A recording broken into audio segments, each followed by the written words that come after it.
تو پھر میں نے ابتدا جو قرآن کی تعلیم اپنی خالہ سے پڑھا اچھا اور اخلاقی تربیت دادا ابو نے ہی کی. مجھے یاد ہے ہمارے بچپن میں بھی ایک خواجہ صاحب ہمارے گھر آیا کرتے تھے اناج لینے کے لیے, خوشی پر بھی آنا, تو ان کی بڑی رسپیکٹ کرتے تھے دادا ابو, اور ہمیں بھی یہی سکھاتے تھے. تو میں سمجھتا ہوں شاید وہ جو شروع کی تربیت تھی دادا ابو کی وہ رنگ لائی کہ ہمیں اس طرف رجحان ملا کہ بلا امتیاز مذہب, رنگ, نسل کے ہم اپنے جو انسانیت کی خدمت کریں.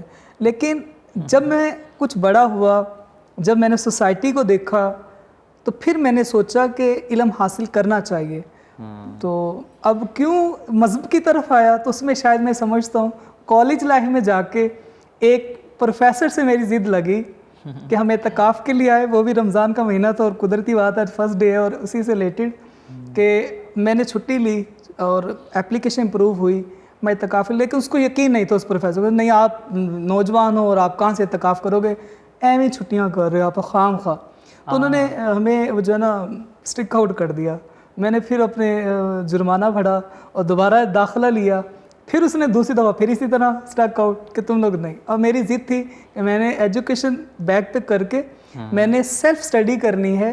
میں نے مذہبی حوالے سے بھی, سائنسی حوالے سے بھی, ہسٹری سے حوالے, قرآن سے لے کر سیکسولوجی تک مجھے سب پڑھنا ہے. سیلف اسٹڈی, مجھے لائبریریاں کھنگالنی پڑتی تھیں, میں بہت ساری لائبریریز آپ اپنے آپ کا بکس کے ساتھ ایک خاص رشتہ ہے. آپ کو کیا لگتا ہے کہ بکس کی اور یہ جو اس طرح کی ریسرچرز کی زندگی میں آپ کی کیا اہمیت ہے؟ اہمیت تو ایسے سمجھ لے کہ میں کھانا چھوڑ سکتا ہوں, روزانہ بک کا مطالعہ نہیں چھوڑ سکتا. ناظرین, جب بھی میں نے محبوب کو دیکھا ہے, جب بھی آتے ہیں اور ان کے ہاتھ میں 3 سے 4 ایٹ لیسٹ نئی بکس ضرور ہوتی ہیں. تو ہمارے مطلب اتنا بابرکت مہینہ رمضان کا, وہی کا بھی مطلب تھا کہ آگے پڑھو, سیکھو, شعور آئے. تو آئی تھنک رمضان کی مناسبت سے بھی ہم بہت ساری باتیں کریں گے. لیکن جاتے جاتے اس سیگمنٹ سے میں آؤٹ ہونے سے پہلے آپ سے ایک اور بات پوچھنا چاہوں گی کہ فیملی کا کیا رول اب کیا مطلب ان کا ایٹیٹیوڈ ہے. چلیں پہلے تو آپ کو ذرا ریزسٹنس تھی جو کہ میں نے ایکسپیکٹ نہیں کی تھی, لیکن اب جب آپ ماشاءاللہ ایک اسکالر کے طور پر سامنے آئے تو اب کیا ان کا رویہ آپ کے ساتھ؟ جنت آپ مجھ سے بہتر سمجھتی ہیں.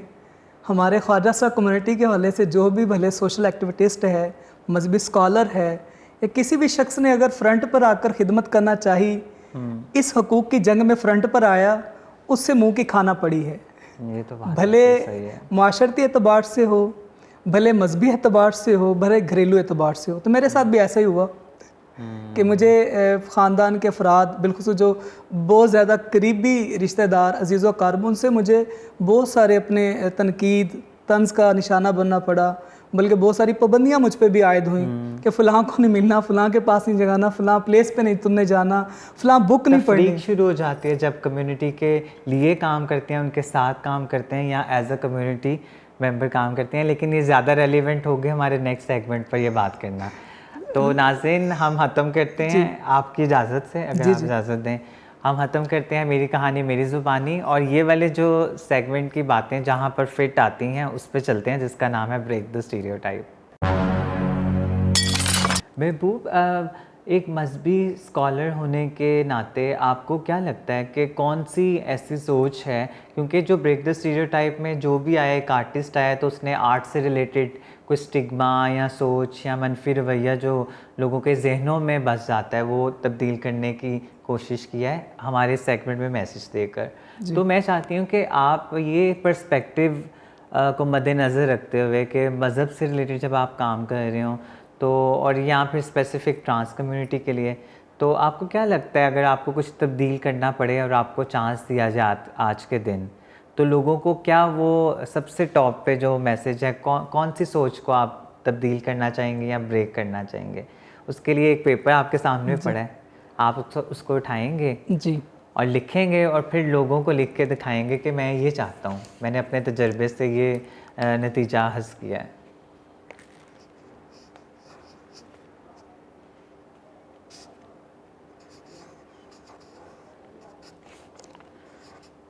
ناظرین, محبوب کی ہینڈ رائٹنگ بہت پیاری ہے, مجھے کمپلیمنٹ کرنا چاہیے. آج تک کے جتنے بھی گیسٹ آئے, آئی تھنک سب سے خوبصورت رائٹنگ محبوب کی ہے. شکریہ. . . . . . . . . . . . . . . . . . . . . . . . . . . . . . . . . . . . . . . . . . . . . . . . . . . . . . .